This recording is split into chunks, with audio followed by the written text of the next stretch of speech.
6 నెలల కింద ఒక లాయర్ గారు చనిపోయినండి. ఆయన కోర్టులో వాదిస్తూ అందరి ముంగటనే చనిపోయాడు.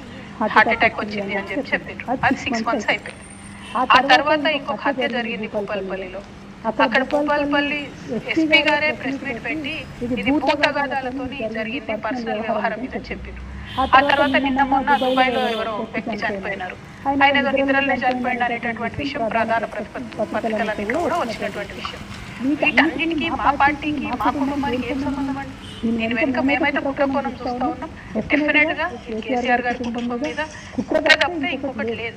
ఎందుకంటే సంబంధం లేనటువంటి ఇండివిజువల్ ఇన్సిడెంట్స్ అన్నింటినీ పట్టుకొచ్చి ప్రధానమంత్రి గారిని కలిసిన తర్వాత మాట్లాడడం అంటే డెఫినెట్ గా దీని వెనుక కుట్రకోణం ఉంది. నేనే కదండి డైరెక్ట్ సాక్ష్యం, బలైంది నేనే కదా, నేనే సాక్ష్యం ఉన్నా ఇక్కడ. సో డెఫినెట్ గా కుట్ర ఉంది. నేను ఇవాళ ఈ పత్రికను చూడడానికి కారణం ఏంటంటే నాకు ఆ పత్రిక మీద అక్కసు కాదు, ఈ హెడ్లైన్ చూడాలి.